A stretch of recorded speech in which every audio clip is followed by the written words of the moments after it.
I have witnessed that after proof of torture, political prisoners, persecution, killings, forced disappearances, massive protest, massive exile, I have seen with my eyes and heard with my ears the countries that stand up to defend the regime of Nicolás Maduro. I have seen Iran, China, Eritrea, Zimbabwe, Uganda, North Korea, going one after the other, just supporting the atrocities committed by the regime of Nicolás Maduro. And it's like an orchestra. When they come here and reports are presented, they support each other.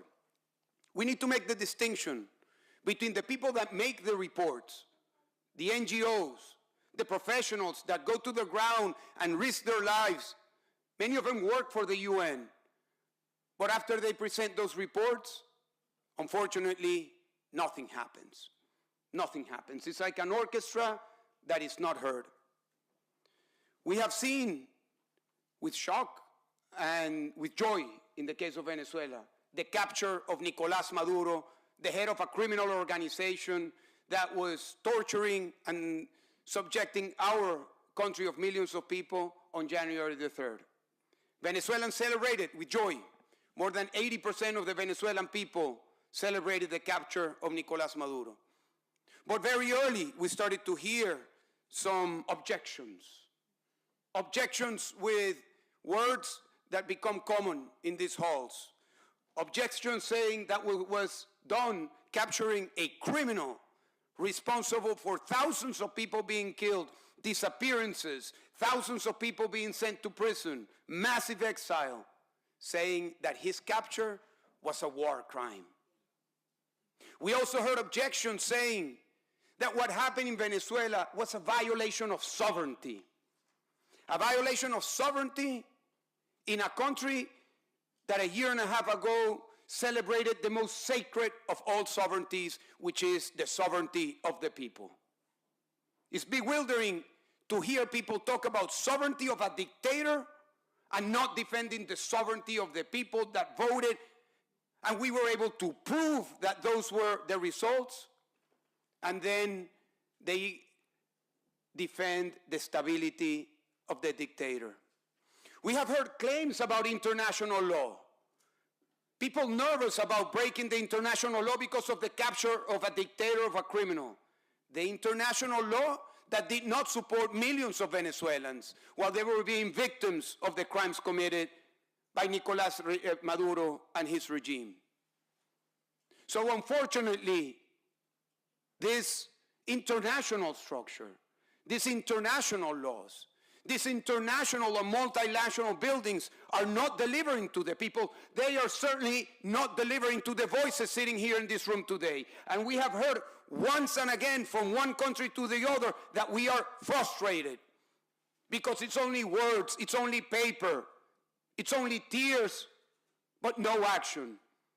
The world requires action. And we got action in Venezuela. And we celebrate that action. We celebrate the action led by the United States. And let me tell you something that might be shocking to many. More than 60% of the people in Latin America, not Venezuela, of Latin America, celebrate the capture of Nicolás Maduro. So something is happening. Something is happening. Maybe people are not listening, but the people that maybe 10 or 20 or 30 years ago had flags against the United States, today they were celebrating that Nicolás Maduro was captured. Iranians celebrated.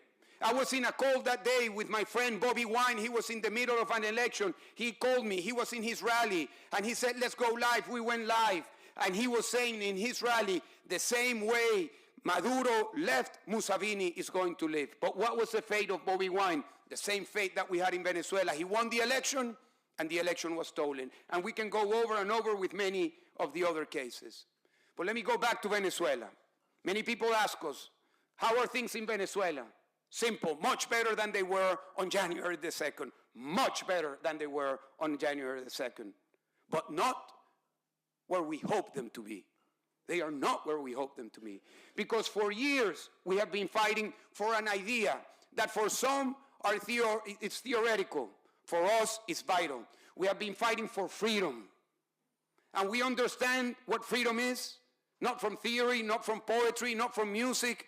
We learned what freedom is. I myself did when I was in a solitary confinement cell for 4 years and condemned to confinement for 7 years. And I understood that freedom is not one thing. Freedom is the sum of many things. Freedom is the possibility to do what I'm doing today that I cannot do in my country, to speak.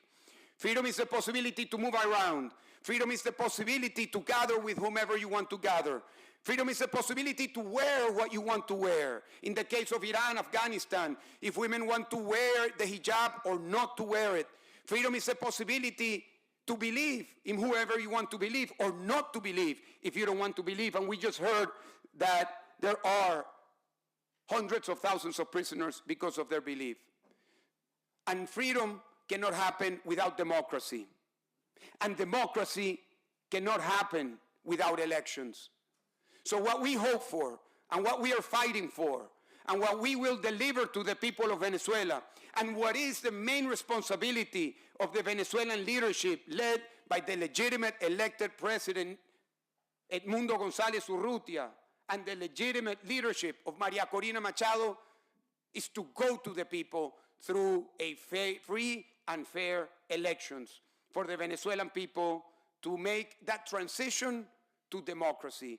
That is our hope, that is our dream, that is our commitment, and that will be the good news that we will deliver to all of you. And we will know, and I'll end with this, that when Venezuela transitions to democracy, Cuba will transition to democracy, Nicaragua will transition to democracy, and the impact will be felt in Africa, in Asia, in Eastern Europe, and in the Middle East, because this fight, my dear friends, it's a global fight for freedom. So long live freedom, long live the political activists, the human rights defenders, and the women and the men that believe and give their lives to freedom, human rights, and democracy. Thank you very much.